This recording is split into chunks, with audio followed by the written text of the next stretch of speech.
qui n'ont pas encore expérimenté la puissance de Dieu, qu'eux aussi commencent par l'expérimenter au nom de Jésus.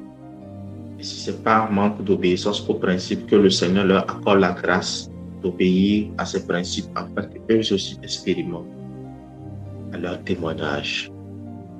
Prie pour eux, Seigneur, parce que la Bible dit que c'est Dieu qui met en nous le vouloir et le faire selon son bon plaisir. Ça veut dire que vous pouvez écouter mais ne pas le faire. Si vous arrivez à le faire, c'est parce que Dieu a voulu que vous le fassiez pour vous faire du bien. Et ça même, oui, Dieu le fait. Dieu le fait vraiment. Il peut mettre à quelqu'un qui a écouté une toute petite révélation, un grand désir de vouloir et de faire. Mais dans d'autres personnes qui ont beaucoup écouté, beaucoup suivi, mais il y a seulement en eux un très peu désir de vouloir et de faire. Ces temps même, Dieu les maintient dans la désobéissance afin d'apporter le jugement sur leur vie. Oui. Donc, quand nous arrivons à obéir, ce n'est pas notre force, c'est la grâce. Demandez cette même grâce pour leur vie au nom de Jésus. Your grace, your grace, your grace, your grace. Your grace, your grace, your grace, your grace, your grace, your grace, your grace, your grace. Thank you.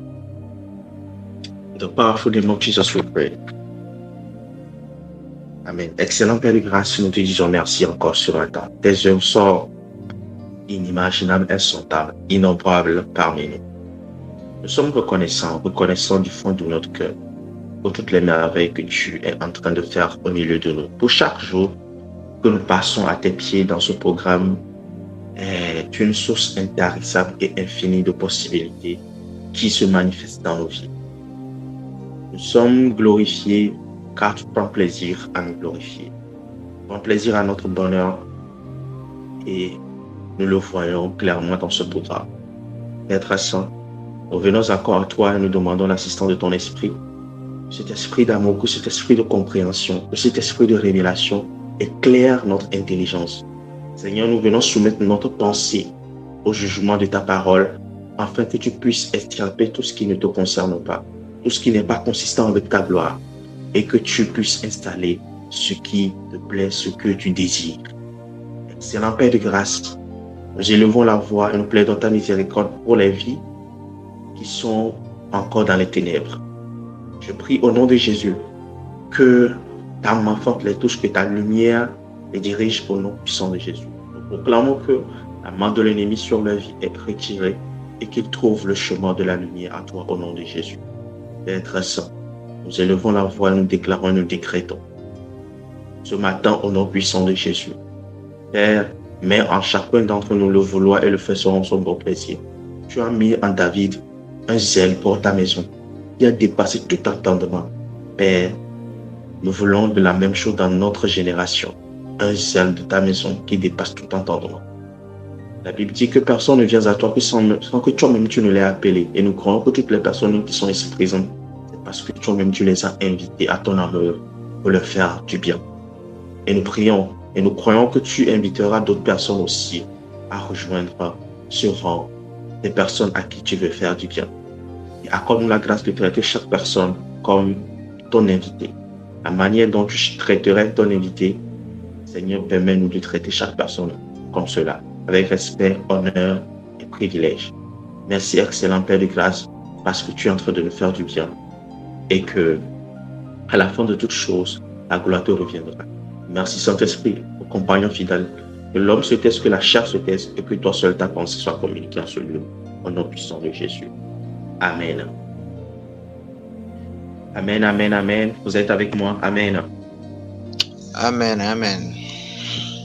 Alors, soyez encore une fois les bienvenus pour l'enseignement de ce matin. La grâce de ce matin. Chaque jour qui passe, nous profitons d'une grâce excellente venant du Seigneur et il nous fait vraiment du bien. Comme je le disais, on n'utilise pas l'oxygène d'hier pour respirer aujourd'hui. On n'utilise pas l'oxygène d'hier pour respirer aujourd'hui.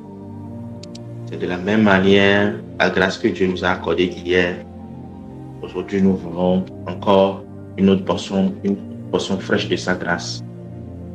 Et nous allons encore boire à sa source ce matin.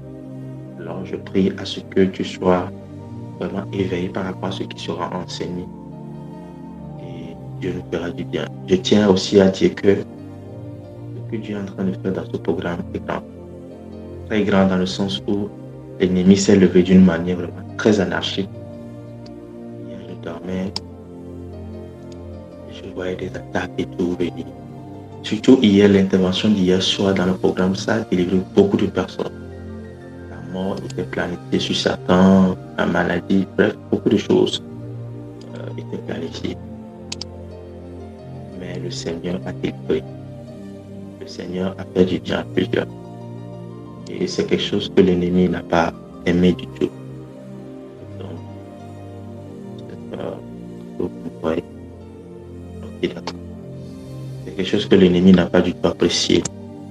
Il est venu sous forme d'attaque et surtout ce programme est en train de bénir beaucoup de personnes, de délivrer beaucoup de personnes. Donc, l'ennemi est vraiment en colère, mais il ne peut qu'être en colère. Sa portion, c'est la colère. Sa portion, c'est la rage. Rien d'autre. Il n'aura pas la paix. Je me suis réveillé, j'ai dit une chose. Il n'y a pas de rapport entre les ténèbres et la lumière. Et exactement ce qui s'est passé. Et il a fui. Amen. Amen. Alors le Seigneur est en train de vraiment faire des choses. Chaque jour qui passe, prenez le temps, prenez le plaisir à vraiment le remercier pour toutes les merveilles qu'il est en train d'accomplir dans notre vie. Alors, aujourd'hui, nous parlons de la puissance de la gestion de la pensée. La puissance de la gestion de la pensée. Un instant, il faut que je prenne un peu d'eau.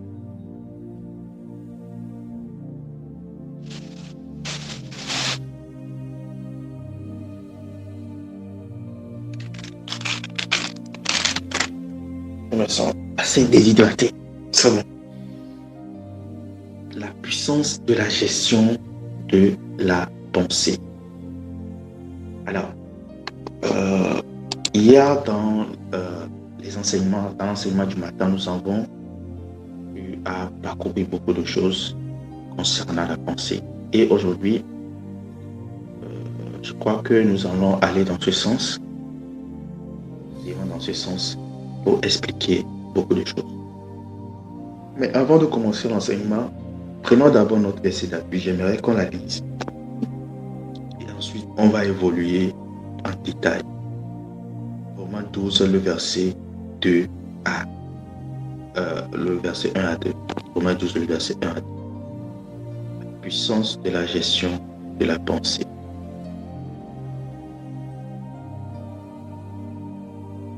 Puissance de la gestion de la pensée.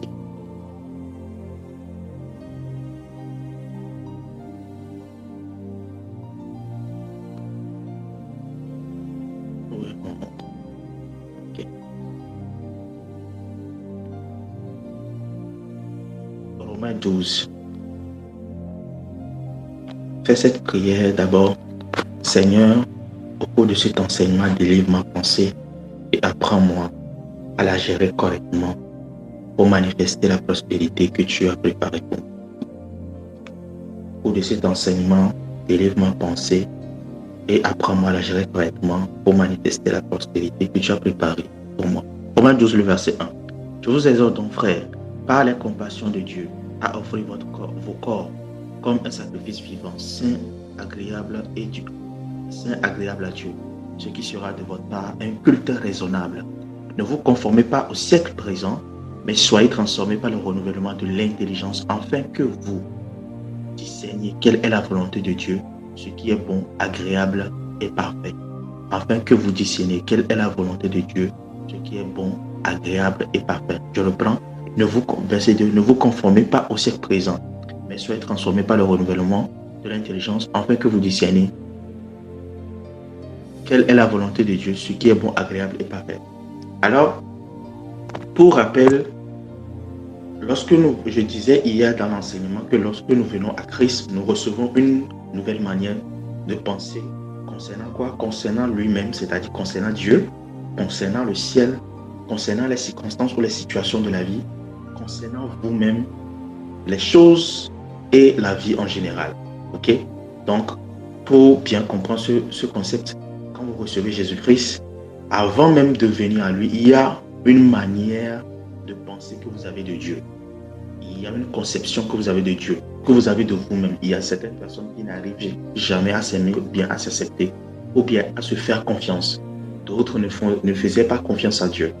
D'autres croyaient que Dieu est juste une entité là dans le ciel et qui, voilà, s'il le plaît, arrive à répondre aux besoins des humains. D'autres ont une conception des choses, une conception d'eux-mêmes, une conception de l'argent, une conception des biens matériels qui est pas totalement vraie ou bien assez biaisée. Mais maintenant, lorsque vous recevez Jésus, en fonction des enseignements que vous recevez et la connaissance des principes du royaume, alors vous percevez maintenant que Dieu n'est pas ce que vous pensiez. Les circonstances de la vie ne sont pas ce que vous pensez. Vous-même, vous n'êtes pas ce que vous pensez. Vous là, vous rendez compte que vous êtes héritier de Dieu, que Dieu vous aime d'une manière incroyable, qu'il a offert son Fils unique pour vous et qu'il est prêt à tout faire pour vous faire du bien. Comme la Bible le dit, celui qui a offert son Fils bien-aimé Jésus-Christ, pourquoi ne nous donnerait-il pas toutes choses avec lui? Et au-delà de ça, vous avez une autre compréhension des biens matériels, bien des choses et de la vie en général. Lorsque les situations se présentent, lorsque les choses arrivent, la conception, que ce soit les décès, que ce soit la naissance et tout, vous avez une compréhension plus différente que ceux qui ne connaissent pas Dieu. On veut dire que votre mentalité a reçu une lumière inhabituelle. Et cette lumière vient de sa parole. Ces paroles qui contiennent les principes de son royaume. Vous voyez un peu. Donc la Bible dit dans Romains 12, le verset 2, que ne vous conformez pas au siècle présent, c'est-à-dire à ce monde. De manière plus extensive, ça veut dire ne vous laissez pas façonner selon les coutumes superficielles et externes de ce monde, mais soyez transformés, qui veut dire encore métamorphosés, par le renouvellement de l'intelligence. C'est-à-dire, votre intelligence qui était là commence par être renouvelée, commence par avoir de nouvelles mises à jour, ce qu'on appelle pas de update, comme un portable qui a des mises à jour de leurs applications. Il y a une version obsolète ou bien une version passée de l'application. En fonction des nouveaux développements, on ajoute de nouvelles fonctionnalités et puis on appelle cela une version mise à jour. Okay? Un portable qui n'est pas mis à jour est un portable qui finira par refuser de fonctionner. Okay? Donc, de la même manière, notre intelligence aussi est mise à jour par rapport au principe du royaume. Okay? Afin que vous discerniez pour vous-même quelle est la volonté de Dieu, ce qui est bon, agréable et parfait. Alors, lorsqu'on parle de métamorphoser ou bien de transformer, lorsqu'on parle de transformer, on parle d'abord de métamorphoser. Et quand on parle de métamorphoser, ça signifie quitter un état vers un autre. J'avais parlé de ça au début de ce programme lorsque je parlais de préparez-vous pour la transformation, préparez-vous pour la métamorphose. Et j'avais utilisé des images de papillons pour illustrer cela. Okay? Donc, lorsqu'on parle de métamorphose, c'est quitter un état vers un autre. Et dans le royaume, c'est-à-dire chez nous ici, la métamorphose ne se produit pas en temps de scie. Ça, beaucoup de chrétiens aussi ne le savent pas, que lorsque nous appartenons à Dieu, notre vie normalement ne doit pas aller en temps de scie. C'est-à-dire, aujourd'hui nous sommes au top, demain nous descendons, après demain nous remontons, après demain nous descendons, comme en temps de scie, comme des dos d'âne dans le monde. Non. Lorsque vous prenez par exemple 1 Corinthiens 3, le verset 18, la Bible dit que nous qui contemplons comme dans un miroir la gloire du Seigneur Jésus-Christ, nous sommes transformés à la même image, de gloire en gloire. Okay? Donc, c'est notre ascension dans le royaume, notre évolution dans le royaume, c'est toujours de gloire en gloire. Pas de gloire à l'échec et de l'échec en gloire, ensuite de la gloire à l'échec et de l'échec en gloire. Non. Ça veut dire que si vous avez ce système de pensée, il est important que vous à la parole de Dieu pour que ce système de pensée disparaisse ou bien que ce système de pensée puisse être anéanti. Et je déclare au nom puissant de Jésus que ce système de pensée disparaît de votre tête à partir de ce matin au nom de Jésus. Parce que si vous croyez que vous irez de gloire à l'échec, alors vous irez aujourd'hui bien, demain non. Mais si vous croyez que vous irez de gloire en gloire, alors vous allez voir que chaque jour votre vie va s'améliorer de manière graduelle. Ce que vous croyez définit ce qui vous arrive. Vous allez comprendre plus tard dans l'enseignement cela. Vous allez voir dans Agé 2, le verset 7, la Bible dit que la gloire de la dernière maison sera plus grande que la gloire de la première maison. C'est toujours comme ça dans le royaume. Vous allez voir dans l'Ancien Testament, le Nouveau Testament. Vous allez voir, la Bible dit que l'Ancien Testament est l'ombre des choses, l'ombre du Nouveau Testament. Et que, par exemple, vous prenez l'Ancienne Alliance et la Nouvelle Alliance, ça veut dire quoi? Que l'Ancienne Alliance a sa gloire, ok, qui est reposée sur la loi, sur le voile, ok, où Moïse était monté à la montagne et son visage brillait, mais il s'est voilé pour que les enfants d'Israël ne le voient pas. Mais la Nouvelle Alliance, remarquant les imperfections de l'Ancienne Alliance, est venue les corriger. C'est-à-dire, cette Nouvelle Alliance est meilleure que l'Ancienne Alliance. Donc, nous aussi, lorsque nous évoluons dans le royaume, c'est toujours de gloire en gloire. Ça veut dire que, de manière concrète, si aujourd'hui, tu quittes 1 million, tu vas à 2 millions, 3 millions, 4 millions. C'est comme ça le royaume. Il y a aussi une chose. Il y a une chose qu'il faut noter aussi. Quand tu, par exemple, tu quittes une maison de 2 chambres salon, tu vas à une maison de 3 chambres salon, etc. Ta relation est dans un état amoureux passable aujourd'hui. Demain, ça doit être dans un état amoureux meilleur. Ok? C'est ainsi de suite que nous évoluons dans le royaume. C'est toujours de gloire en gloire. Mais si par exemple tu abordes ta vie en disant que ok, les choses compliquées arrivent dans la vie, donc les gens peuvent échouer, donc il faut que je m'attende aussi à peut-être échouer, ça va arriver. Okay. Vous verrez ça plus tard dans cet enseignement. Donc, si par exemple vous respectez les principes et tout, mais malgré cela vous croyez que ok, vous pouvez laisser une porte ouverte pour l'échec, le diable va se positionner sur ça pour entrer dans votre vie. Malgré que vous obéissez au principe. C'est ici l'importance de gérer bien sa pensée. Dans le royaume, nous allons toujours de gloire en gloire. Et ça, vous devez l'accepter. Il y a un homme de Dieu qui a dit, là où je suis, je ne crois pas que je retourne en arrière ou quelque chose va se passer demain, je vais échouer pour quoi que ce soit. Je crois qu'on parlera des fausses croyances. Je vais enseigner sur ça pour être délivré du système de fausses croyances qu'on a l'habitude d'entretenir. Ok? C'est très important. Donc, vous quittez l'obscurité pour la lumière concernant un sujet et vous allez d'un niveau de lumière à un niveau de lumière supérieur. Par exemple, quand vous accédez à de la lumière concernant la prospérité divine, vous n'irez que de gloire en gloire concernant ces sujets-là et vous allez l'expérimenter. Tant que vous respectez les principes, vous allez les expérimenter de gloire en gloire. Ok? On appelle ce principe que nous sommes en train d'étudier, c'est le principe de la croyance. Le principe du système de pensée et des croyances. Ça veut dire que si votre système de pensée est faux et que vos croyances sont fausses, vous pourrez, malgré que vous respectez les principes de la dîme, et tout échouer. Donc, il est très important ici que vous croyez en ce Dieu-là qui vous amène toujours de gloire. Votre courbe est croissante et non descendante. Votre courbe est croissante et non zigzagante. Ok? Vous êtes dans la constance, vous évoluez. Ensuite, dans la constance, vous évoluez. Dans la constance et vous évoluez. C'est comme ça on évolue. Comme un escalier. Toujours dans le royaume, c'est comme un escalier. L'escalier n'est pas en dos d'âne. C'est-à-dire, vous êtes là, l'escalier monte et vous ramène en bas. Ensuite, vous remonte, vous ramène en bas. Je ne crois pas que si un escalier se positionne comme ça dans votre maison, vous allez le prendre. Il vous emmène en haut, ensuite vous emmène en bas, et vous emmène en haut, encore vous emmène en bas. Vous allez vous poser la question, quand est-ce que vous allez arriver en haut de l'étage? Alors, l'ascension dans le royaume, c'est le principe de l'escalier, toujours. Un pas, une marche, vous arrivez à un niveau. Constance, ensuite une autre marche, vous arrivez à un autre niveau. Constance, ensuite une autre marche, vous arrivez à un niveau. Constance, ensuite une autre marche, vous arrivez à un niveau. Toujours comme ça.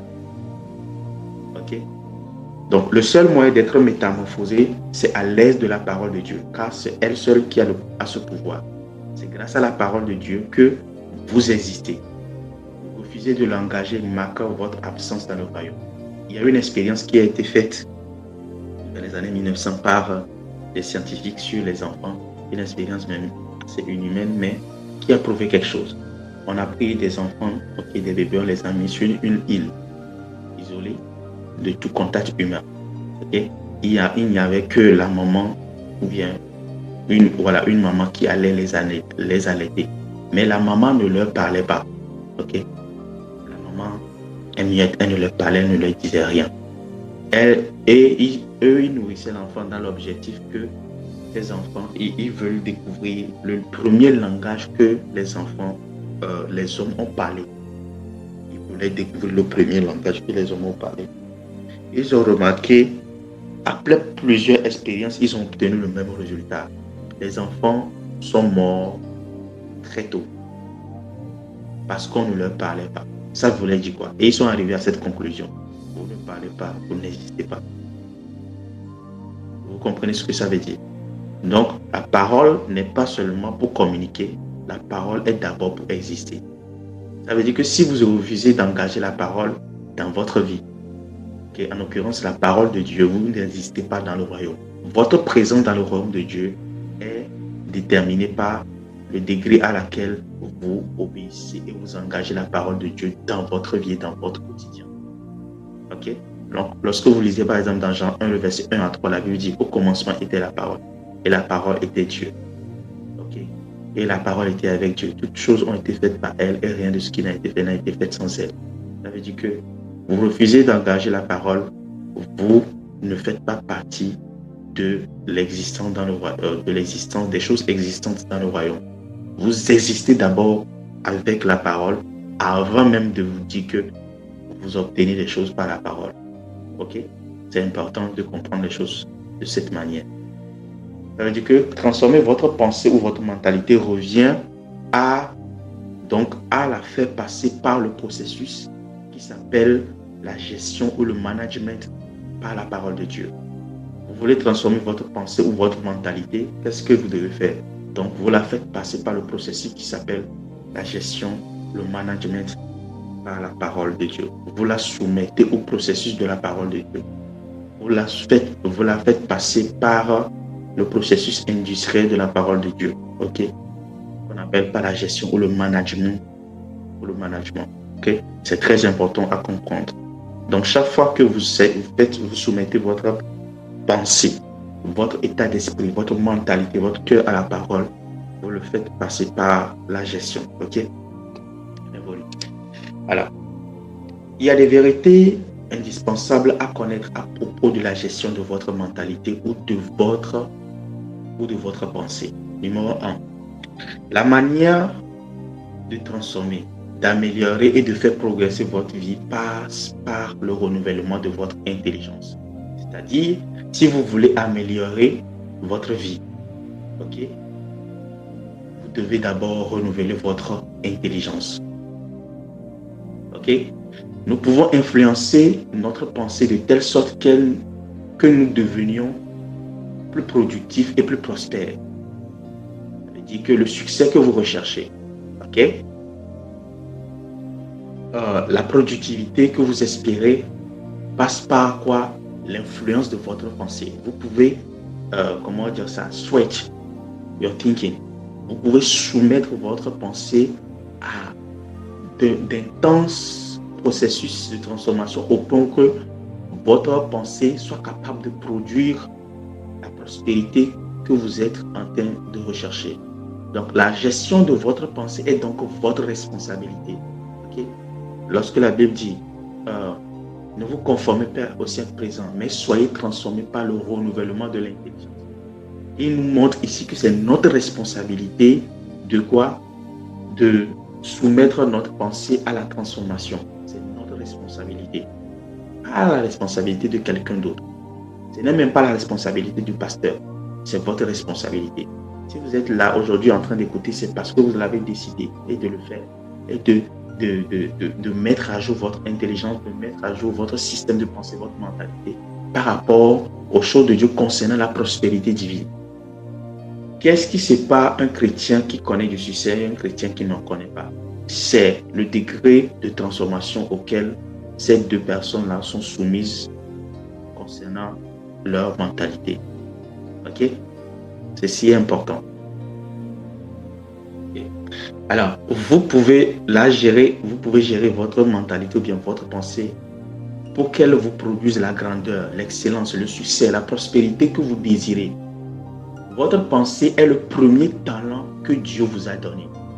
Il y a des gens qui vont dire que je n'ai pas de talent exceptionnel, je ne sais pas jouer au foot, je ne sais pas jouer au piano, je ne sais pas chanter, je ne sais pas faire telle chose. Mais avant que vous n'ayez des talents physiques qui pourraient s'exprimer par la maîtrise d'un art, la maîtrise d'un instrument et tout ce qui va avec, le premier talent que vous avez, c'est votre pensée. Ça, il faut que tout le monde le sache. C'est la première ressource que Dieu vous a donnée, ok? Que Dieu a donnée à chaque être humain sur la terre. Il faut le comprendre de cette manière. Donc, sa gestion vous permettra d'acquérir toutes les autres ressources. Lorsque Dieu veut prospérer une personne, la première des choses qu'il fait, c'est de lui permettre de transformer sa mentalité. C'est de lui permettre de raffiner, ok, de raffiner, de travailler la première matière, la première matière qu'il lui a donnée. Avant de lui donner de l'or et de l'argent, il travaille la première matière qui est sa pensée. Donc, ne considérez pas votre pensée comme une entité non grata, mais plutôt comme une ressource divine et qui dépasse toutes les autres ressources. Votre pensée ne pourra pas s'épuiser, votre pensée ne pourra pas finir jusqu'à votre mort. Ok? Mais les ressources, l'or et l'argent peuvent finir à un moment donné. Mais votre intelligence, votre pensée, votre cœur, l'état d'esprit, votre mentalité que vous avez ne finit pas. Lorsque vous lisez Matthieu 24, 25, le verset 15 à 14 à 15, on va le lire. Matthieu 25, le verset 14 à 15. Il en sera d'un homme qui, partant pour un voyage, appela ses serviteurs et leur remit ses biens. Il donna 5 talents à l'un, 2 à un autre, et un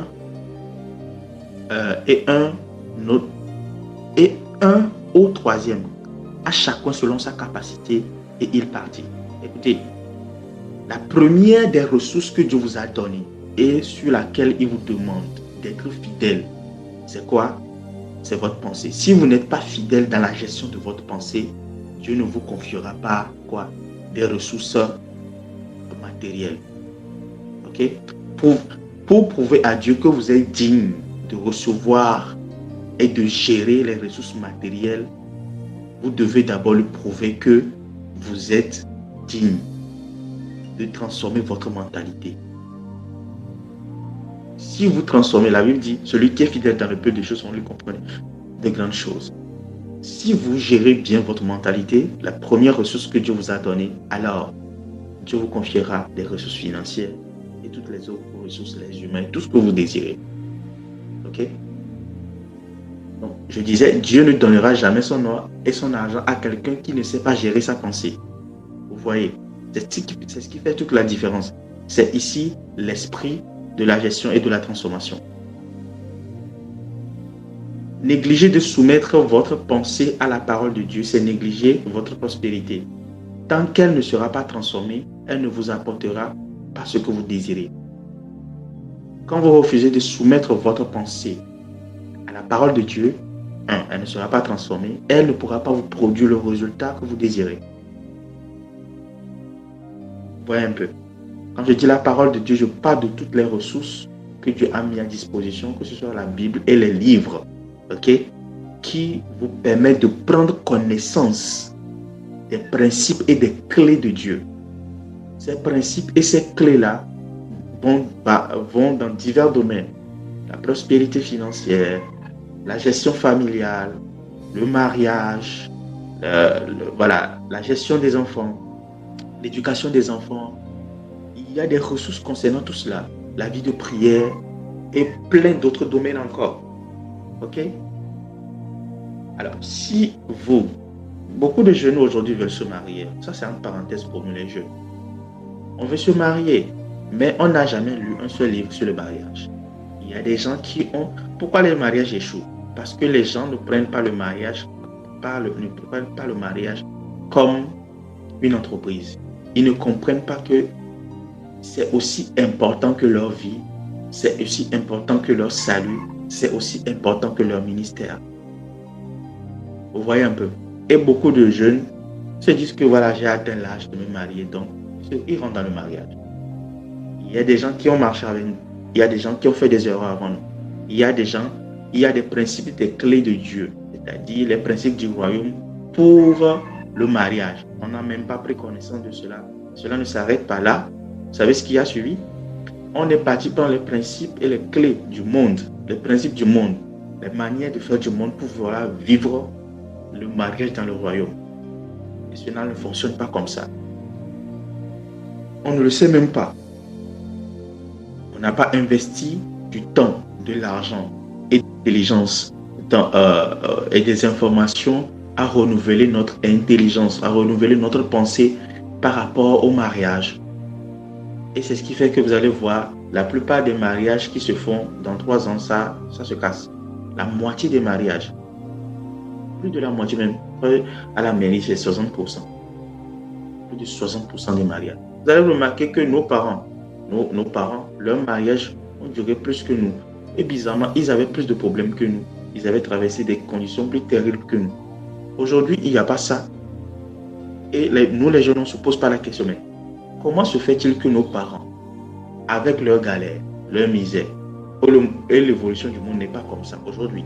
Et qu'est-ce qui a fait que eux, leur mariage a duré? Vous n'allez voir aucun de nos parents, la majorité, où leur mariage a duré moins de 5 ans, même moins de 10 ans, vous ne trouvez pas. Avant que l'un de nos parents ne quitte le mariage, c'est pas minimum, c'est pas en bas de 10 ans. Et nos parents ont un taux de réussite du mariage plus élevé que nous aujourd'hui. Plus élevé, largement plus élevé. On ne s'est pas posé la question, mais qu'est-ce qui ne va pas? On n'a pas cherché des ressources, on n'a pas cherché à connaître la pensée de Dieu sur le mariage. Rien de tout ça. On évolue. La vie est belle. Vous voyez que la plupart du temps, c'est notre faute si les choses n'évoluent pas comme on le dit. C'est notre responsabilité. Mais est-ce que quelqu'un suit ce matin? Et cela va dans tous les domaines. Si tu vis dans le péché, pose-toi la question. Si tu as un cœur tourné vers l'adultère, la fornication, l'impureté et tout, pose-toi la question. Qu'est-ce qui est en train de créer cela? Quelles sont les ressources de Dieu qui parlent de la vie de la... Qu'est-ce que la Bible dit par rapport à cela? Je vous ai expliqué ici, dans le fondement de Dieu, dans le fondement de la prospérité divine, que la pureté engendre la prospérité. La pureté engendre l'abondance. Je vous ai détaillé ça de long à large. Alors, un jeune qui est en train de monter dans les ressources ou bien quelqu'un qui est en train de recevoir de la bénédiction de Dieu, Dieu est en train de le prospérer, tu commences par vivre l'adultère, commence pas à faire la fornication, commence pas à tromper ta femme et vivre la vie que tu veux. Par moi, tu vas ouvrir une porte qui va amener de la désolation dans votre famille. Parce que le fondement même sur lequel se pose la prospérité financière, c'est la pureté. Vous arrachez le fondement, alors tout s'écroule. La Bible dit, si on arrache le fondement, la fondation du juste, le fondement du juste, avec quoi on va le remplacer? Qu'est-ce qui va rester? C'est pour ça que j'ai parlé des fondements au début. Vous négligez les fondements, vous aurez une mauvaise construction. C'est très important à prendre en compte. Okay. Alors, vous désirez transformer votre vie, alors transformez votre mentalité. Vous désirez transformer votre vie, transformez quoi? Votre mentalité. Toute personne qui voudra changer sa vie en se focalisant sur les choses extérieures avant la transformation intérieure sera ramenée à la réalité de sa pensée. Ça veut dire quoi? Ça veut dire que vous ne pouvez pas changer votre vie extérieure au-delà du niveau de votre pensée.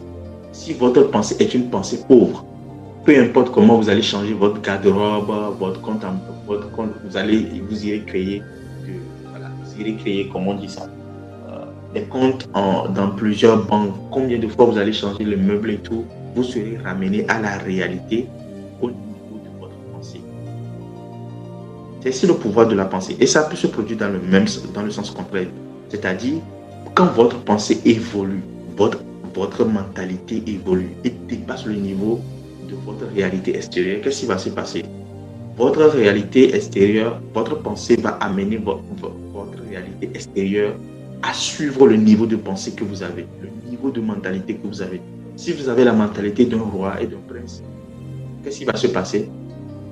Je vous ai expliqué hier que la nature va juger que telle personne est un roi. Qu'est-ce qu'il est en train de faire dans telle condition? Et en même temps, les choses vont graviter autour de vous pour vous amener dans la royauté qui vous est destinée. Pourquoi? Parce que votre mentalité a changé de niveau. Donc, les choses doivent venir à vous. Ok? Donc, vous négligez le travail de votre pensée, vous négligez donc votre prospérité. Donc, si vous avez, par exemple, le matériel, les choses que nous sommes en train d'étudier ces derniers jours, je vais les dire peut-être pas par ce programme, mais plus tard, vous le ferez aussi. Vous pourrez le faire aussi. Concentrez votre énergie à ces matériels. Étudiez-les, méditez-les. La Bible dit, Josué 1, le verset 8, que ce livre de la loi ne se lance pas de ta bouche. Médite-la, jouez ces principes et tout, reprenez-les, méditez-les encore. C'est pour ça qu'il est important d'avoir un livre. Dieu fera la grâce, le livre concernant ce programme va sortir. Et méditez-le autant de fois que possible. Ne laissez aucun écart. Que votre énergie soit concentrée. Que l'énergie de votre mental soit concentrée. Parce que votre pensée a une énergie créatrice. Plus vous vous concentrez sur quelque chose, vous l'attirez. C'est très important à prendre en compte. Plus vous vous concentrez sur quelque chose, ça je mets ça en parenthèse. Plus vous vous concentrez sur quelque chose que vous désirez, vous l'attirez. Vous attirez à vous le type d'homme auquel vous avez pensé. Vous attirez à vous le type de femme que vous pensez. Vous attirez à vous le type d'opportunité auquel vous vous êtes concentré, sur lesquelles vous êtes concentré. Ça veut dire quoi? Si vous n'avez rien sur lequel vous êtes concentré, vous allez attirer à vous n'importe quoi. Et votre vie sera ensemble dessus, sans dessous. Vous voulez un mariage heureux, vous voulez de la prospérité, la richesse et tout, concentrez-vous sur cela. Sortez beaucoup de distractions. Je reviendrai sur ça tout à l'heure. Ok? Ça veut dire que si vous avez du temps, si vous passez du temps à soumettre votre pensée à la parole de Dieu par la connaissance des principes et leur application, important, leur application, tout ce qui est extérieur à vous changera au fur et à mesure. Plus vous respectez les principes, plus vous soumettez votre pensée aux lois de Dieu, ok, à la transformation. Vous êtes raffiné, retravaillé. La même chose, vous la retravaillez dans votre tête. Votre être tout entier est imprégné de cela. Lorsque la pensée circule du corps, de l'âme à l'esprit, de l'esprit de l'âme au corps, c'est la même chose, la même information. L'esprit est d'accord, l'âme est d'accord, le corps est d'accord. L'environnement ne peut que autoriser cela. Parce que vous avez libéré autant d'énergie. Peut-être que je vais faire un petit truc là-dessus. L'énergie créatrice de la pensée. Je vais faire un petit recap d'enseignement là-dessus. Ça veut dire quoi? Ça veut dire que vous êtes dans une salle, vous êtes dans une maison. Et vous n'arrivez pas à être concentré sur le update que vous désirez. C'est-à-dire le succès que vous désirez. Votre pensée n'arrive pas à traverser les murs de votre inconfort actuel. Les choses que vous voyez autour de vous qui ne vous plaisent pas. Ok? Votre pensée n'arrive pas à traverser, n'arrive pas à évoluer au-delà de ça. Et vous ne vous retrouvez pas, par exemple, dans un duplex avec votre voiture, votre femme, votre vie heureuse, vous partez en vacances et tout. Vous n'arrivez pas à saisir cela, vous ne pouvez pas la manifester. Ok? C'est très important. Donc, quand vous soumettez votre pensée à la parole de Dieu, vous voyagez au travers des possibilités que Dieu a réservées pour vous. C'est ça en fait. Quand vous lisez la parole, vous vous rendez compte que vous êtes riche, mais vous n'êtes pas pauvre, mais vous êtes béni, vous n'êtes pas maudit, vous êtes héritier de Dieu. Vous dites, mais qu'un héritier vit comme ça? Est-ce qu'un prince vit comme ça? Est-ce qu'un roi vit comme ça? Mais quand je vois autour de moi, c'est pas ça. Et vous commencez par prier. Vous commencez par parler en langue. Vous commencez par faire des allers-retours. Ne croyez pas que rien ne se passe.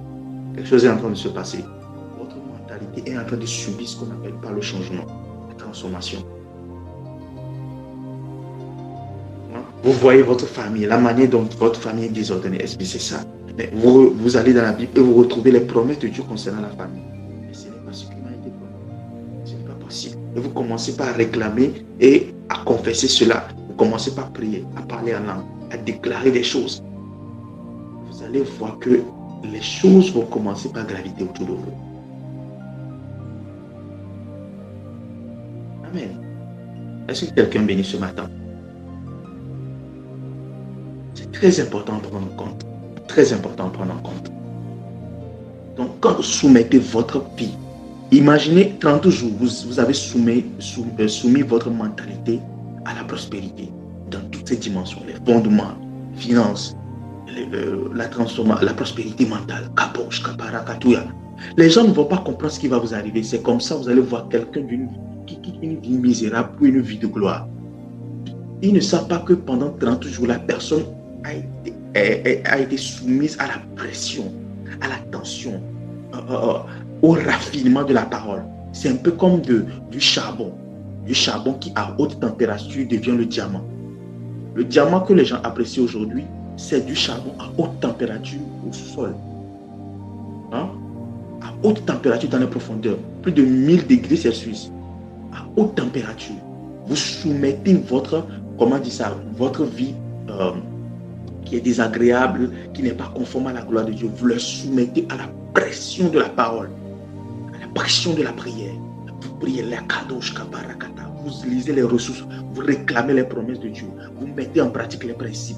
Mais vous allez voir quelqu'un qui parle d'une misère, vous allez vous poser, les gens vont se poser la question, mais comment est-ce que cette personne avec telle vie, souvent quand on voit les gens de leur catégorie, ils finissent toujours mal.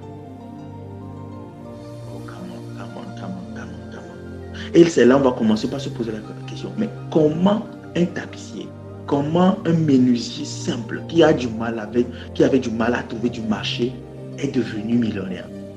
Comment il a des voitures? Comment un Z-man est devenu prospère? Comment cela est possible? D'où sont venues les possibilités?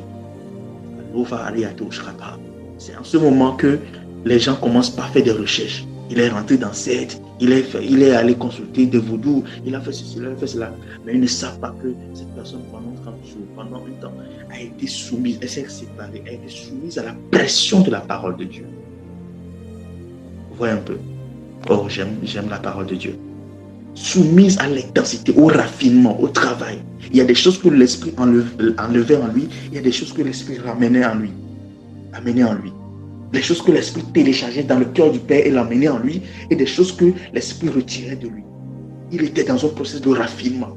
Tout ce qu'il attend ne le plaît pas forcément, mais il continue le processus, il continue le processus, il continue le processus. Et les possibilités commencent par se produire. Des choses extraordinaires commencent par se réaliser. Les gens ne comprennent pas, mais qu'est-ce qui est en train de l'arriver? Kalos, Kapara, Katouza. Il est soumis à la parole, il est transformé. Il est pressé. Et il commence par briller un tout petit peu. Des cristaux commencent par se former dans sa vie. Et il commence par briller jusqu'à devenir un peu comme du diamant qui brille à haute température. C'est ça. C'est pour ça qu'il est important de tomber amoureux de la parole de Dieu, de la prière, de la recherche de Dieu. Pourquoi? Parce que ces choses-là ouvrent des voies vers des possibilités infinies. C'est important. Amen. Supposition. Partons du principe que vous devez avoir de l'influence, ok? Que Dieu veut vous amener dans une position de grandeur.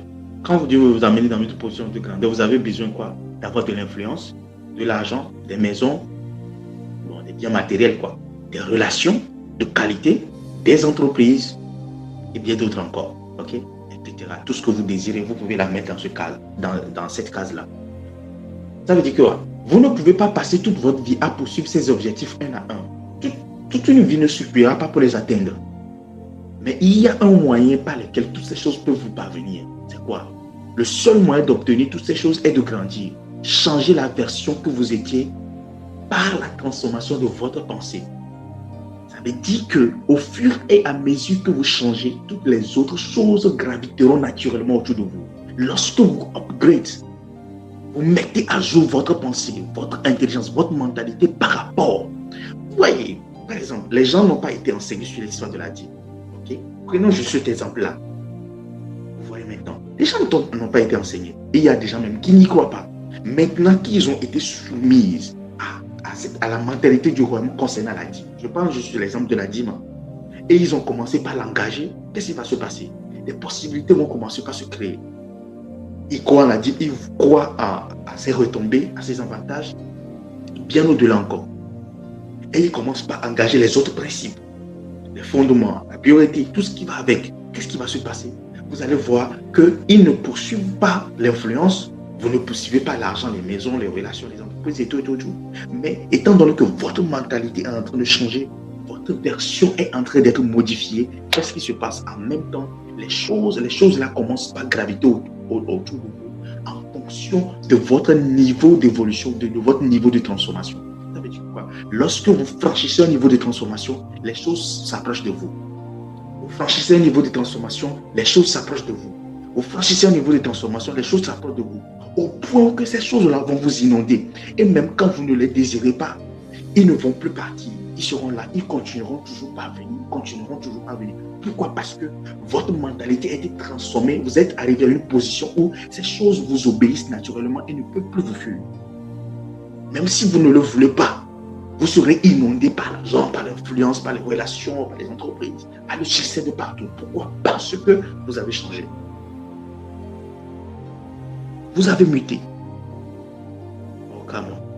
Je vois quelqu'un être transformé et ces choses graviter autour de vous au nom de Jésus. Donne-moi un bon amen. Aïe, aïe, aïe, aïe. Je déclare et je décrète que tu as engagé le processus de transformation et rien ne t'arrêtera au nom puissant de Jésus. Celui qui met en nous le vouloir et le faire selon son bon plaisir, mettre en vous le vouloir et le faire. Je déclare et je décrète que cela est votre partage au nom de Jésus. Vous n'allez pas vous arrêter en cours de route. Vous n'allez pas vous arrêter en cours de route. Votre lumière ne disparaîtra pas en cours de route. Au contraire, votre lumière montera au nom de Jésus. Vous irez d'un niveau de lumière à un autre niveau de lumière dans cette histoire, dans cette affaire de la prospérité. Au nom de Jésus. Ali kabarakatoziyaba. Leko parakata. Des fois, lorsque vous vous retrouvez, c'est pour discuter de beaucoup de choses, tous les problèmes, vous discutez de tous les problèmes de la vie, de tout ce qui ne va pas, de la famille, de tous les bobos, et même vous finissez de la réunion, vous finissez complètement desséché. Votre énergie est dispersée par quoi? Dans des problèmes, dans la discussion autour des problèmes, et des problèmes. Mais maintenant que votre mentalité est transformée, lorsque vous vous retrouvez, vous avez des discussions autour de la prospérité. Mais quels sont les principes que tu es en train d'engager? Quelles sont les choses que tu es en train de faire? Est-ce que tu as déjà fait ceci? Voici ce que moi j'ai prévu de faire. Come on. Est-ce que tu as prié? Est-ce qu'on ne peut pas mettre tel sujet dans la prière? Est-ce qu'on ne peut pas engager telle chose? Est-ce qu'on ne peut pas faire telle chose? Ah, je sens dans mon cœur que je dois faire ceci. Je dois engager tel principe. Je dois engager telle loi. C'est ça. Et votre sujet de discussion même change. Vous ne vous retrouvez plus pour parler de tous les problèmes de la famille, des gens même que vous ne connaissez pas. Mais vous commencez maintenant par avoir des discussions autour de la prospérité.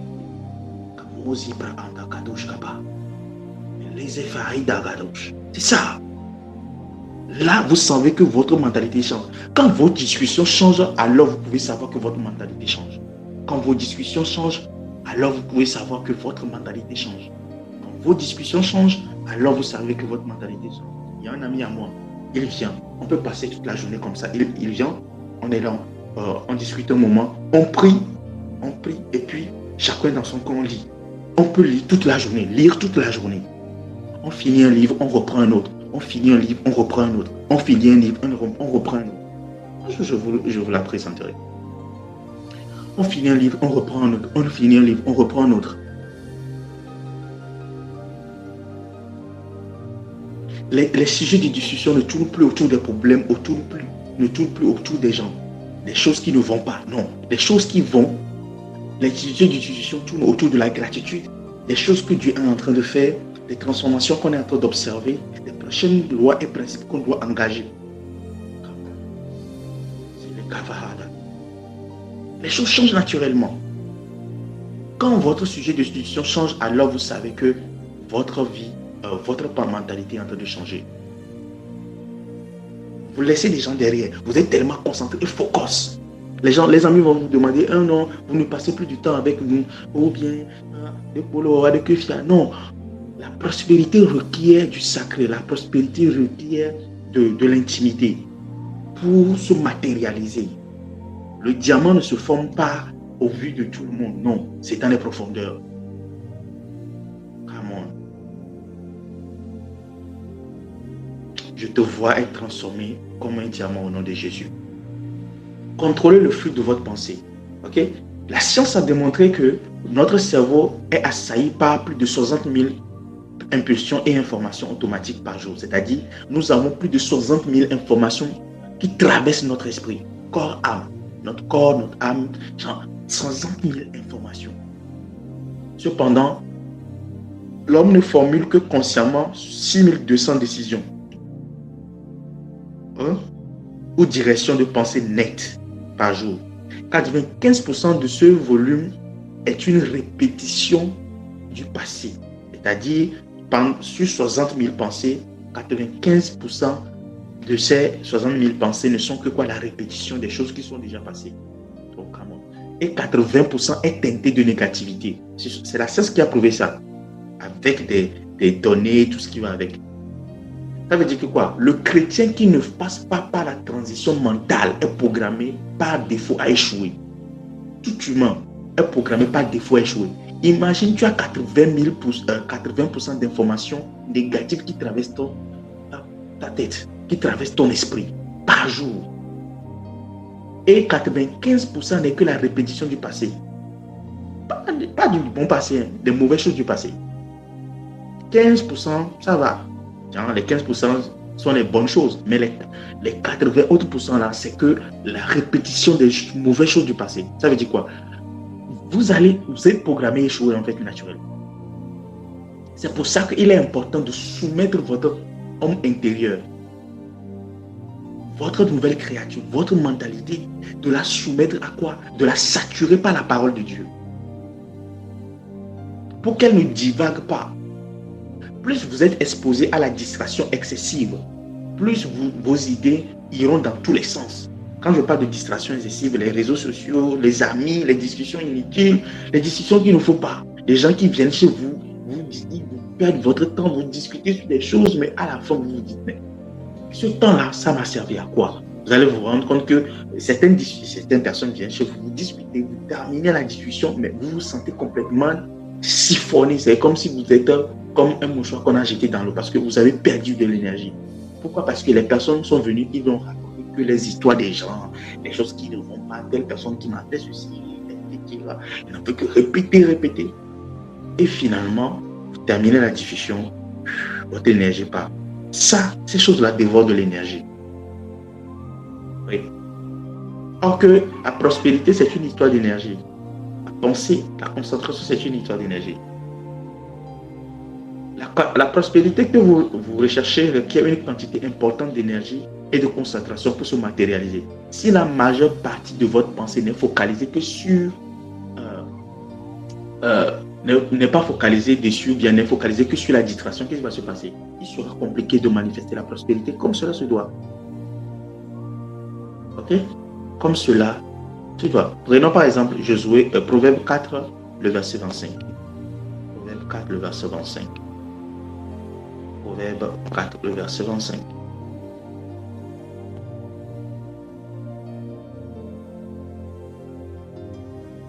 Il est important d'être concentré. Très important. La concentration n'est pas une option. C'est une nécessité. Vous devez vous détacher des gens qui viennent dévorer votre énergie. Et ça, vous devez le remarquer. C'est très important. 25.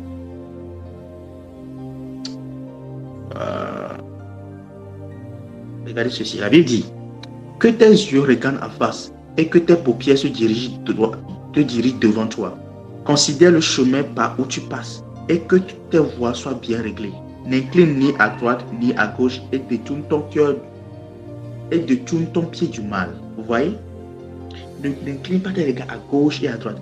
Il y a un verset que j'aime beaucoup, c'est le verset de Jacques 1, le verset 7 à 8. Jacques 1, le verset 7 à 8. Lui, le principe, c'est très bien. Okay? Regardez ce qu'il dit. Il dit, je lis à partir de verset 5. Si quelqu'un d'entre vous manque de sagesse, qu'il demande à Dieu, qui donne tout simplement et sans reproche, et elle lui sera donnée. Maintenant, la partie qui m'intéresse est la suivante. Mais qu'il la demande avec foi sans douter, car celui qui doute est semblable à un flot de la mer. Vous voyez?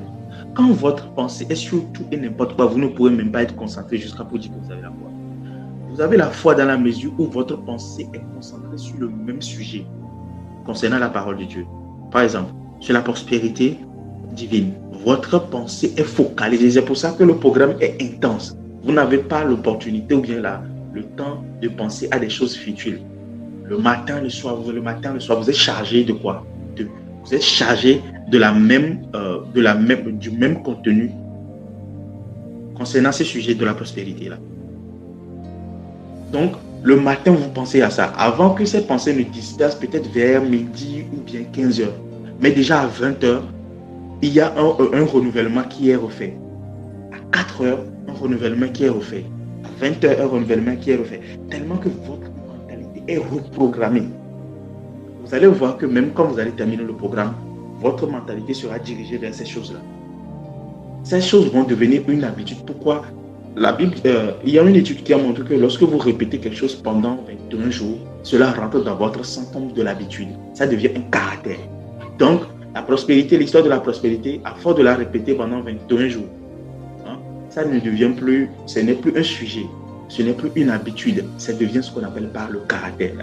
Il y a Miles Monroe qui a dit, les idées, les pensées que vous recevez deviennent quoi? Deviennent des habitudes. Les habitudes deviennent des caractères. Les caractères déterminent votre destinée. Ok? Donc, quand vous recevez une pensée, vous la répétez. Quand vous la répétez, ça devient un caractère. Donc, la prospérité, la richesse même est un caractère. Ce n'est pas seulement un sujet d'étude. Ce n'est pas quelque chose qu'on acquiert. C'est un caractère. C'est quelque chose qui rentre en nous. C'est quelque chose qui fait maintenant partie, qui fait partie de nous. Et c'est quand elle fait partie de nous qu'on la manifeste. Donc, vous répétez la même chose quand vous voulez. L'étude a montré que quand vous voulez avoir une habitude, juste répétez l'habitude pendant 21 jours. Et cette habitude-là va devenir un caractère.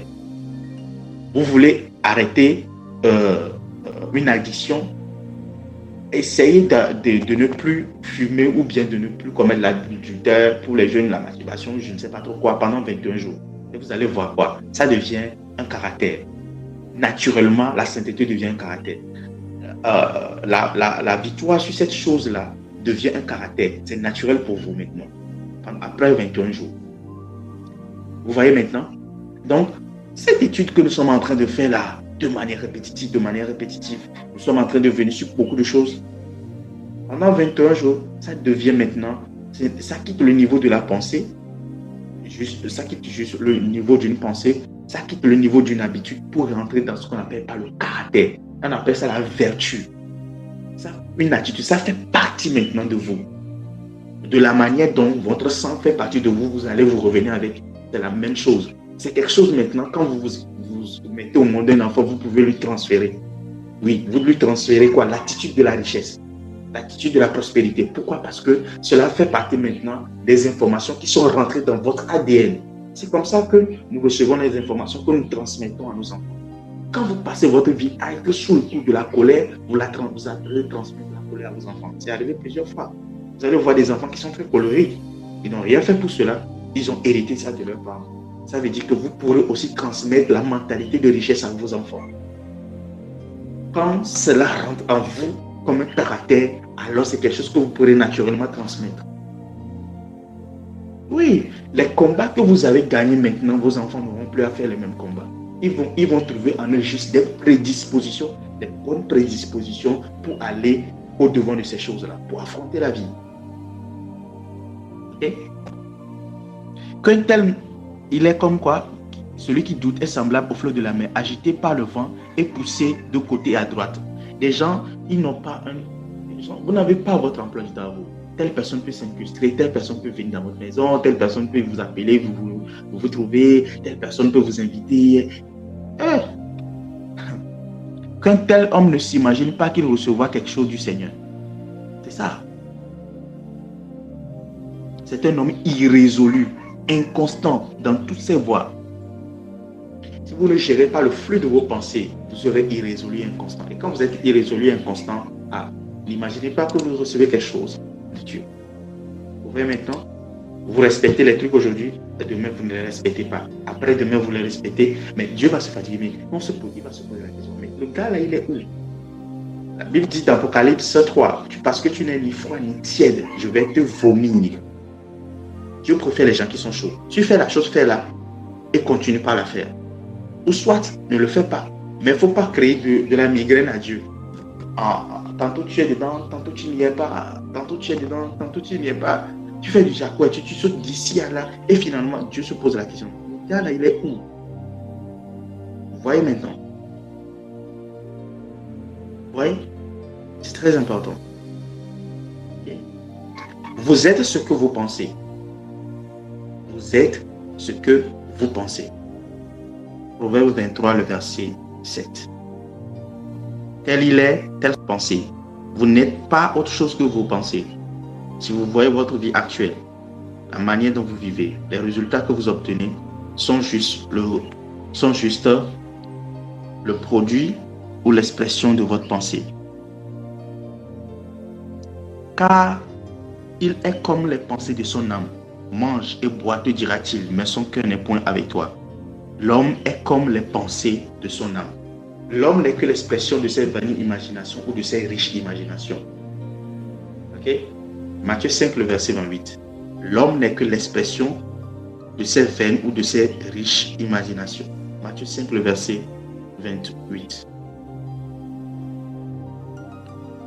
Mais moi, je vous dis, quiconque regarde une femme pour la convoiter a déjà commis un adultère avec elle dans son cœur. Juste par la pensée, pas dans l'action. Lorsque vous prenez par exemple le temps de Noé, où Dieu a voulu renverser le monde, vous savez ce que Dieu a dit. Lorsque vous prenez Genèse 6, la Bible dit que les pensées des hommes sont montées vers moi. Ok?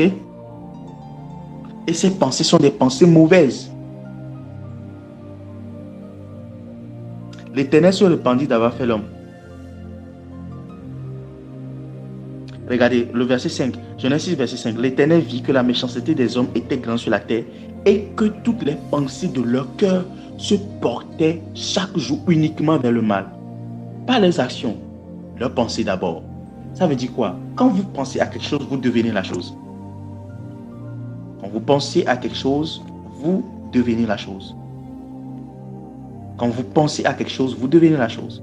Ça veut dire que quand vous soumettez votre pensée à la prospérité divine, aux enseignements sur la prospérité divine, vous la manifesterez. C'est de la même manière que quand vous soumettez votre pensée aux vaines imaginations, vous la manifestez. Donc, avant que vous ne commettez une action que vous pensez que c'est ce que Dieu va juger, en réalité, Dieu juge les pensées du cœur d'abord. Le péché, ce n'est pas dans l'action. L'action, ce n'est que la conséquence. Le péché, c'est dans la pensée. Oui. Au cas où vous ne le savez pas. Il y a des gens qui ont déjà tué leur mari, tué leur femme, tué leurs enfants. Tué quoi encore? Tué tout ce qui bouge sur la terre dans leur pensée. Des gens qui ont déjà commis les génocides dans la tête. Tout ce qui passe, qui les énerve, basta. Il ne l'a pas dit, mais la tête, il a pensé. Et tu as déjà jugé cette pensée-là. C'est de la même manière, vous soumettez votre pensée aux bonnes imaginations. Vous deviendrez, vous allez le manifester. Et Dieu jugera les pensées de votre cœur. Et vous allez voir que les choses vont tourner autour de vous d'une manière naturelle. Amen. Il y a encore tellement à explorer. Ok? Je crois qu'on va terminer dans la soirée. On va terminer dans la soirée. Je je vais prier pour Sylvain et tout, bientôt, et puis qu'il va sonner 5h30, je vais prier. Et on va se retrouver dans la soirée. Vous allez voir des gens qui n'aiment pas apprendre, des gens qui n'aiment pas qu'on leur donne des conseils, des gens à qui, quand on dit une vérité, ça leur fait tellement mal. C'est pourquoi ils agissent comme ça. Quand on leur dit des vérités, ça leur fait tellement mal. Parce qu'ils ne veulent pas être transformés dans leur intelligence. Je vous ai dit, il y a 4 types de personnes de qui il faut se séparer. 1. La personne qui ne veut pas grandir, c'est-à-dire la personne qui ne veut pas être transformée. 2. La personne qui ne respecte pas tes principes à toi, ou bien qui en a de contraire à toi. 4. La personne qui te hait. 3. La personne qui te hait. Et 4. La personne qui a honte de toi dans le processus. Ces personnes ne méritent pas d'être dans ton entourage. Ok? Votre vie actuelle, vos possessions, l'état de votre famille, la qualité de vos relations avec les hommes, les choses et Dieu ne sont que l'expression de votre mentalité. Si vous avez une mauvaise relation avec Dieu, c'est l'expression de votre mentalité. Vous avez une bonne relation, c'est l'expression de votre mentalité. C'est ça. C'est aussi simple. Exemple, si vous ne croyez plus en l'amour, vous n'allez qu'attirer des gens qui vont vous prouver que l'amour n'existe pas. C'est aussi simple que ça. C'est le pouvoir de l'attraction, de la pensée. Si vous ne croyez plus en amour, vous n'allez que trouver des gens qui vont vous montrer que vous avez osé donner votre cœur à un homme. Ils vont le mettre en pièces. Si vous ne croyez, vous ne voyez que la méfiance, le mal partout, vous n'allez qu'attirer des gens qui vont vous montrer que vous avez raison de vous méfier de tout le monde. Tout dépend de votre mentalité. Il y a un famille qui était dans son champ. Il y a un jeune homme qui passait. Il a posé la question. Est-ce que tu connais telle ville? Il dit oui, je viens de cette ville. J'ai entendu dire que il y a trop de bandits, des délinquants, des drogués dans cette ville. Le fermier a dit oui, tu as raison. Et un autre jeune homme qui est passé, qui a dit tu connais telle ville? Il dit oui, je suis en train d'aller dans telle ville. Oui, le fermier a dit oui, je viens de la ville. Il me dit, et le jeune homme a dit, j'ai entendu dire que dans telle ville, les gens aiment beaucoup Dieu, les gens prient, les gens cherchent Dieu, il y a beaucoup d'opportunités et vraiment les gens se font de l'argent dans cette ville. C'est une ville de commerce et tout et tout. Le fermier a dit, oui, tu as raison. Ça veut dire que peu importe là où vous vous trouvez, tout dépend de votre mentalité. Si vous pensez qu'au Togo, on ne peut pas prospérer, on ne peut pas évoluer, les choses sont difficiles, la région dans laquelle vous vous trouvez, le pays dans lequel vous êtes, le gouvernement est mauvais, les choses ne sont... Vous n'allez que tomber sur des gens qui vont vous prouver cela.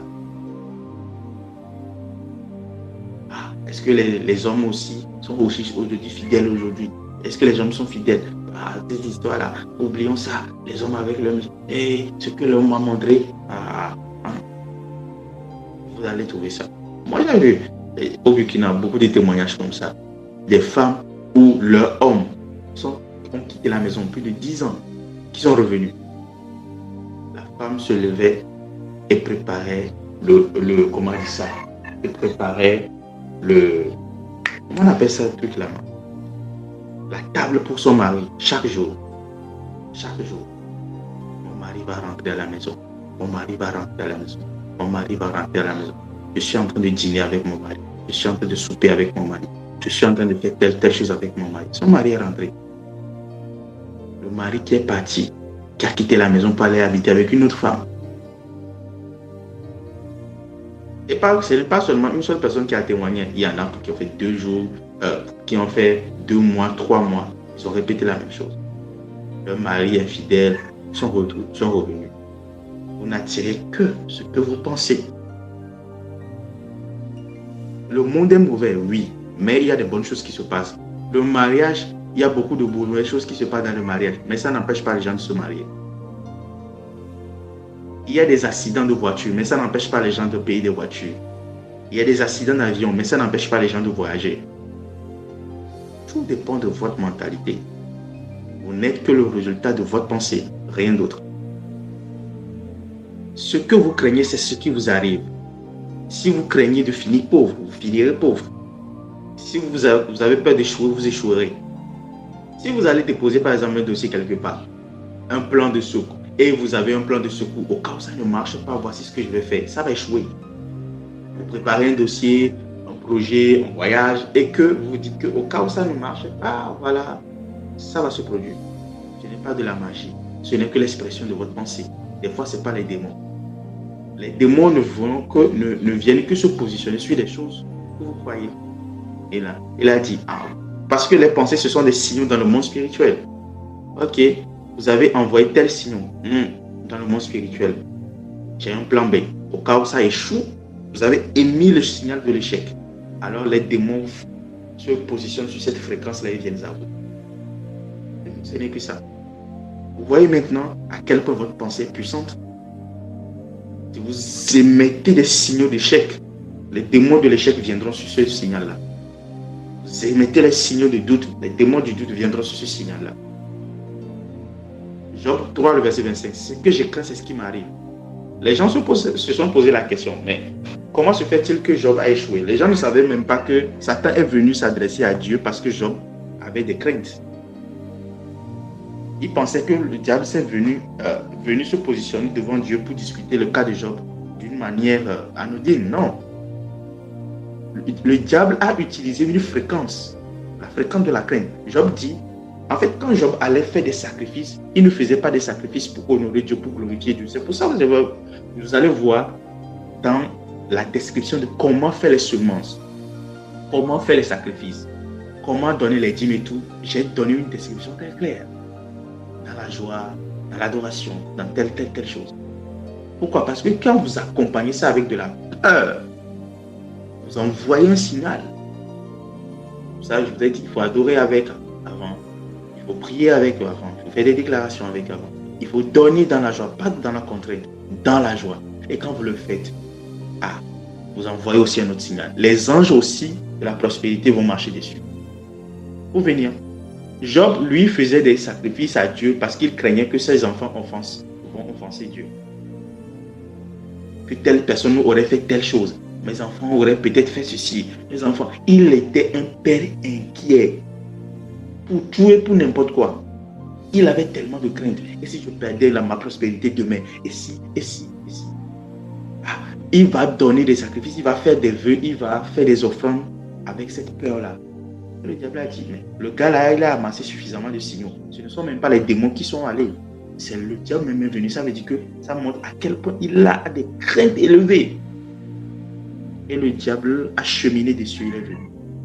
J'étais en train de dormir, j'ai senti un poids sur moi. J'ai senti comme si les ténèbres voulaient envahir la salle et se poser sur moi et tout. Il y a une parole qui a germé dans mon esprit dans le sommeil. Il n'y a aucun rapport entre les ténèbres et la lumière. Et je me suis réveillé ici, directement. Il sonnait 2h28, alors que je me suis couché à 1h. Il n'y a aucun rapport entre les ténèbres et la lumière. C'était clair. Je me suis réveillé, j'ai répété la même chose, je me suis rendormi. Rien ne s'est plus passé jusqu'à mon réveil. Si vous croyez qu'un sorcier va vous attaquer, quelqu'un peut vous manger, et que je vous avais dit la même chose. Un féticheur, quelqu'un peut faire une incantation, ça va marcher sur vous. Ça va marcher. Ils ne vont que localiser la fréquence que vous avez émise. Si vous n'émettez aucune fréquence, rien ne va se passer. Les gens ne savent pas que le combat spirituel est aussi important dans ce niveau. Ils pensent que leur histoire, c'est d'attaquer les démons, d'attaquer les histoires là. Vous attaquez les démons avec la peur. Vous attaquez les sorciers avec la peur. Vous chassez les esprits en étant dans la peur. Mais ils ne vont pas quitter. C'est pour ça que vous allez voir des chrétiens qui chassent le même esprit pendant des années. Pourquoi? Parce qu'ils n'ont pas éliminé la peur, ils n'ont pas éliminé la crainte. Imaginez, dans des cultes des sorciers, des gens font des témoignages. Les gens font des témoignages. On a attrapé un sorcier. La personne est en train de raconter son histoire de comment il mange les vies, il mange les gens, tout ça. Il mange les pieds des gens, tout ce qui va avec. Mais vous allez voir, les femmes sont là. Hé, Nao, yes, vous.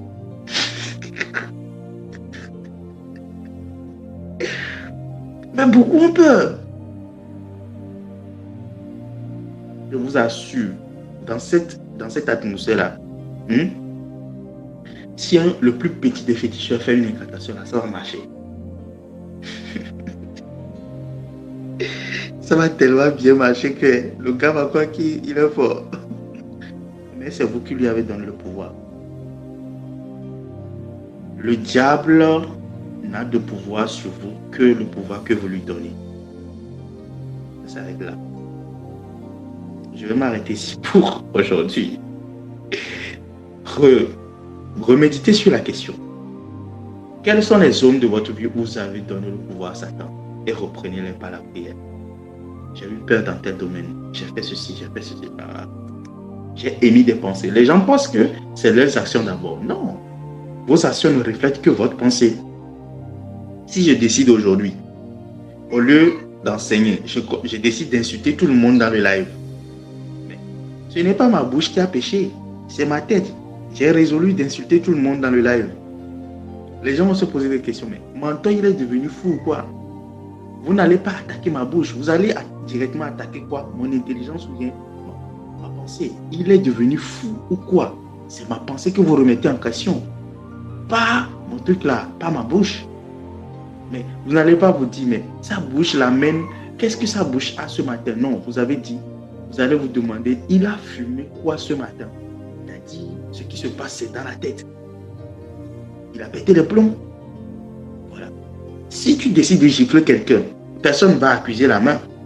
On t'accuse la tête, on accuse la tête. La main n'a que répondu à ce que la tête a prévu de faire.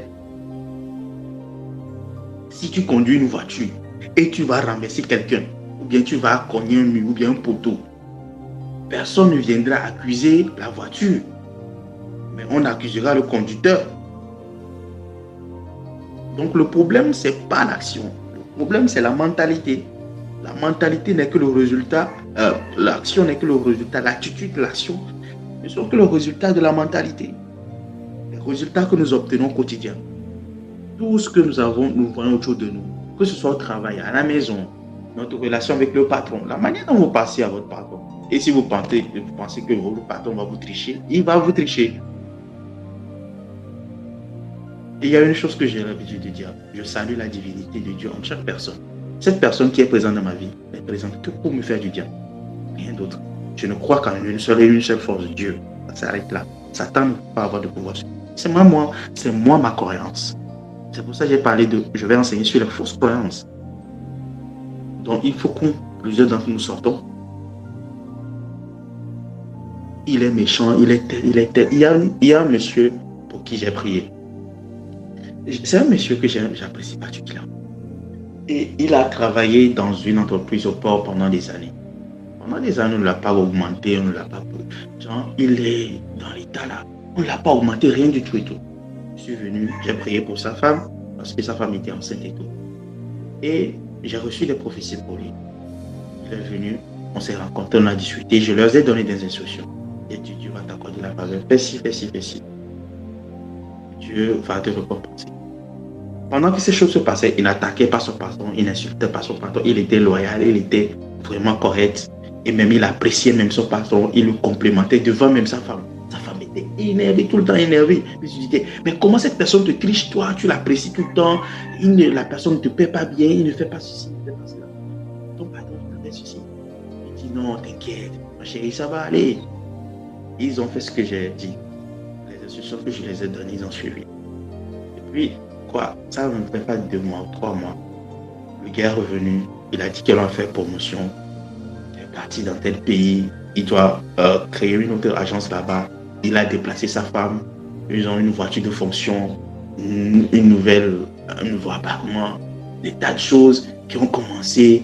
Les activités ont pris une autre tournure. On l'a augmenté, on l'a promis, il est devenu directeur là-bas. Bref, genre, c'est comme si la bénédiction a fait une avalanche sur lui. Les instructions, oui. La mentalité, ouais, c'est encore mieux. Si tu crois que les gens vont te tricher, ils vont te tricher. Mais si tu crois que personne ne peut te voler ce qui t'appartient par droit divin, alors c'est ce qui va se passer. Déclare, personne ne peut me retirer, ne peut me prendre ce qui m'appartient par droit divin. Donc, tout ce qui m'appartient et qui ne m'a pas encore été donné, vienne à moi au nom de Jésus. Amen. Dépose les yeux, regarde. Se fait. Moi, je le dis, je ne peux pas perdre ce qui m'appartient par droit divin. Si cette chose en question me revient par droit divin, je ne peux pas la perdre. Vous allez vous débrouiller jusqu'à vous allez toujours me l'amener. Toujours, vous allez vous débrouiller. Quelque chose va se passer, je l'obtiendrai. Je ne peux pas perdre une relation qui m'appartient par droit divin. Je ne peux pas perdre une opportunité qui m'appartient par droit divin. Je ne peux pas perdre une amitié qui m'appartient par droit divin. Je ne peux pas perdre l'argent qui m'appartient par droit divin. Je ne peux pas perdre un contrat qui m'appartient par droit divin. Ça viendra. Une promesse que quelqu'un m'a faite, je ne m'inquiète pas. Je déclare, cette promesse que cette personne m'a faite m'appartient par droit divin. C'est lui-même qui a ouvert sa bouche et l'a faite. Alors, je l'obtiens. Et cela vient à moi à profusion au nom de Jésus. Amen. J'oublie même. Ça viendra. Ça viendra d'une manière ou d'une autre. Ils vont se débrouiller. Mais je ne vois jamais le mal à quelqu'un. C'est toujours une bonne personne. Pour moi, que ce soit le patron, que ce soit le boss, que ce soit le PDG, qui que ce soit quelqu'un qui m'avait fait du mal. C'est pour ça que je prie même pour mes ennemis. Seigneur, manifeste la parfaite idée de toi en eux. La parfaite image de ta personne en eux. Ça va se faire. Je n'ai pas d'ennemis. Moi, je n'ai pas d'ennemis. Mais il y a des gens qui disent que je suis leur ennemi. Oui, ça c'est leurs affaires.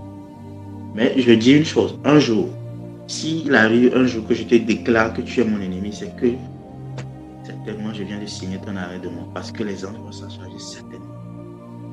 C'est pour ça que je n'ai pas d'ennemi. Ma parole est trop puissante pour que je la gâche en voulant faire du mal avec quelqu'un. Elle est trop puissante. Je préfère bénir avec. Ouais, un peu. Amen. Est-ce que quelqu'un bénit ce matin? Je déclare sur ta vie que tu manifestes une pensée pure, une pensée positive, une pensée créatrice au nom de Jésus. Au-delà des principes, sois accompagné des pensées qui vont vraiment te faire du bien. Sylvain, je prie pour toi. Comme le Seigneur l'a recommandé par rapport à la restauration. Le Seigneur amène dans ta vie une grande restauration.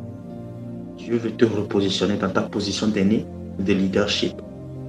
Et pour que tu sois pour tes frères et sœurs, non seulement un frère, mais aussi un père. Amen. Alors je déclare sur toi, ouvre ton micro, déclare sur le sang de Jésus-Christ, que la restauration vienne à toi au nom puissant de Jésus. Je déclare, je décrète que tout ce que tu as perdu, en temps, en possession, en opportunité, en argent, en relation, tout cela t'est redonné au nom de Jésus. Je déclare que le Seigneur accélère ta vie.